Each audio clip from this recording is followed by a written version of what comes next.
Andrew Hutchings here, not a licensed physician, not giving medical advice. It's purely educational and for entertainment, because what kind of licensed physician can look like this? It's only gonna be me someday once I get my medical license. Not that that will make any difference in knowledge or thinking, it's just a piece of paper, but you need it to give medical advice. Okay, done with that. Cigarettes, how can they cause heart disease? Do they cause heart disease? Well, you know, we don't know anything for sure, but they do certainly seem to cause heart disease. There are multiple mechanisms by which they seem to cause heart disease. And there is a very high correlation between cigarette smoking and heart disease. So it's fairly safe to say that cigarettes cause heart disease. Okay, so way number one. Now this mechanism is not super unique to cigarettes. Other things like coffee, energy drinks, ADHD medication, aka stimulants, they also do this. And they also can lead to heart problems. Cigarettes have more mechanisms, but let's talk about this one, this common mechanism. It's just vasoconstriction. Cigarettes cause the blood vessels to constrict, as pretty much all stimulants do. When blood vessels are constricted, blood pressure goes up. Think about it. You got a certain amount of fluid, and if you squeeze it, the pressure on the walls is going to go up. So when you constrict the vessels, blood pressure goes up. The walls, up to a certain pressure, they're okay. But once they exceed a certain pressure, they're going to get damaged. And why does that matter? Because when they get damaged, they're damaged. But they also can develop plaque, atherosclerosis, and they become more stiff. So they become more stiff, less able to expand and accommodate more blood flow in the future, and they also build up plaque so that they actually have less internal space to accommodate the blood flow as well. So that vasoconstriction leads to two separate things that are going to reduce blood flow in the future. Anything else I should say about that? It can also lead to other heart issues because the heart's going to have to pump harder. You know, if you shrink the size of the vessels and the heart's still trying to pump the same amount of blood, that pressure that's exerted on the vessel walls, that's also going to be backed up into the heart because the heart has to squeeze.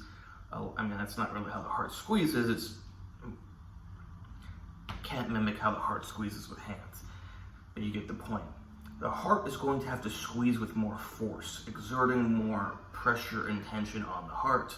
That can lead to other issues as well, like left ventricular hypertrophy. It can also just lead to damage to the heart in general. Okay, so what's the other mechanism that is more unique to cigarettes? The previous one, like I said, it applies to caffeine, it applies to other stimulants. It's not all that rare.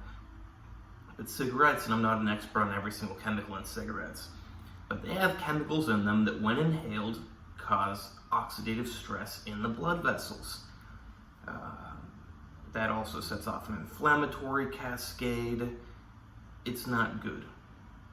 Basically, it damages the blood vessel walls, causing more, perhaps stiffness, but certainly more atherosclerosis to be likely to form.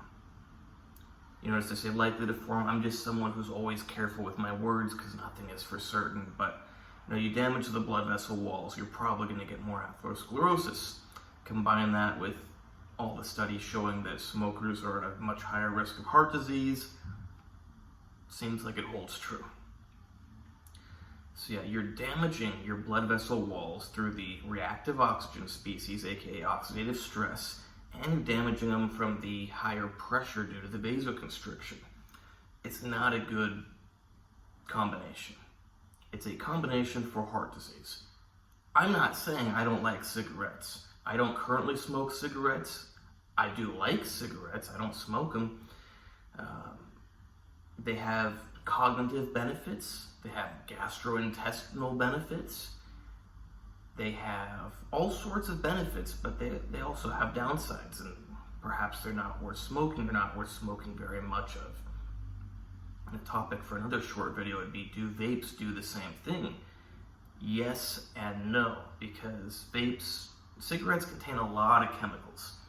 Vapes contain a handful. There's supposed to only be one pharmacologically active chemical in vapes, the nicotine, but who knows? And I'm not an expert on every different chemical in the vape fluid.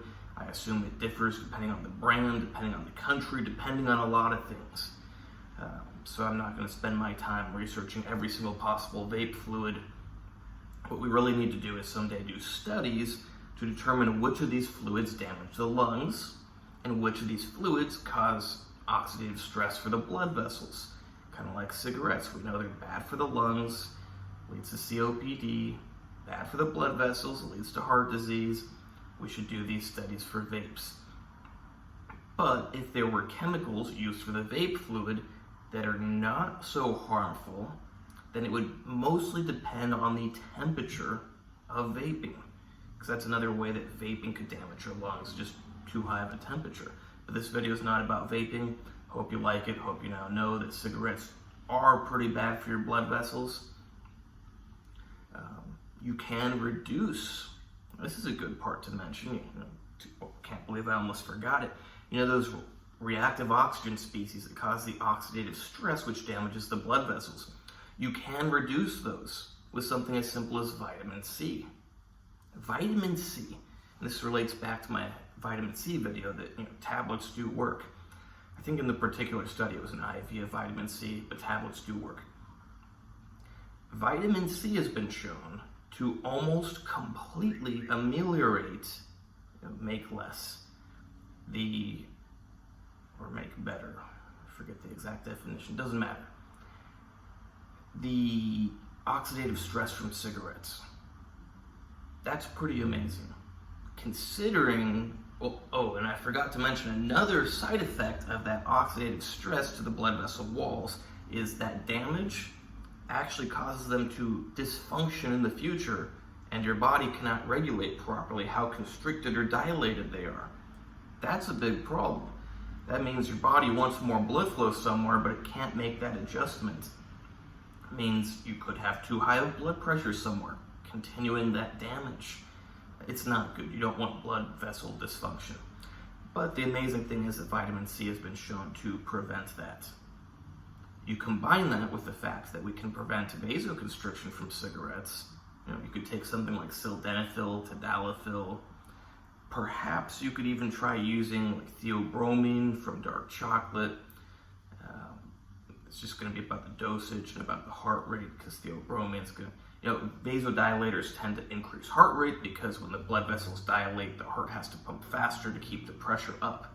But assuming you have something that's already pushing the pressure up and you're just bringing it back down to normal, pure vasodilators will not make the heart rate go faster. I hope that makes sense. I had to tell a medical student that Viagra does not increase your blood pressure. He was trying to convince me, Viagra increases your blood pressure. It makes your heart beat faster. That increases your blood pressure. I had to explain that it's because Viagra dilates the blood vessels, dropping the blood pressure, that the heart then beats faster in order to raise it back up to normal. That is why the heart beats faster. And no, it does not raise your blood pressure. It's compensating for the decrease in blood pressure. But to say that all again, vitamin C prevents the oxidative stress, at least mostly. Vasodilators like Viagra can mostly, at least, or fully, prevent the vasoconstriction from cigarettes. So now we have tackled the two main mechanisms by which cigarettes cause heart disease. That's why you stick around to the end of my videos, because you never know what I'm going to say.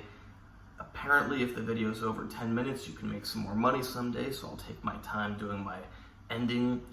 Hope you like this video. Please like, subscribe, and comment. Check out my other videos. Check out my Instagram, AndreyHutch. Check out my bicep. I just realized this angle looks really good the other day, so I'm going to be using it more in the future. On my Instagram, you can contact me for training, consultations, coachings, plans. Same thing with diet, same thing with supplements. Same thing with special supplements. Well, you can't even see that. A burglar breaks into your house at night. You don't have No, this wouldn't be. It gets, you get the carotid artery, maybe. But, yeah, those special supplements can be dangerous. You could be really stupid and be like, jab, jab, jab, jab, jab, and now you're bleeding all over the place. But if you hire an expert, you do one jab, check for blood, no blood, you go in, now you know what you're doing. I do know people that have not checked for blood and got pulmonary embolisms. It's not good. But more than that is most people just don't know how to safely use these medications in general, because they can have a lot of side effects if you don't know what you're doing. Your local gym bro, your local coach, your favorite YouTuber, they probably don't know what they're doing. I do. I'm an expert on the human body and highly knowledgeable of performance-enhancing drugs. You can learn all this yourself. Just spend 10, 15 years, maybe you get it done in 5, maybe. But do you want to spend a minimum of 5 years, probably more like 10 years learning this all, or do you want to just hire me? It's a much better idea just to hire me. I mean, if you love the human body and you got plenty of time and you don't have to work to support yourself, you can dedicate all your time and energy to learning the human body. You might get it done in 5 or 7 years even.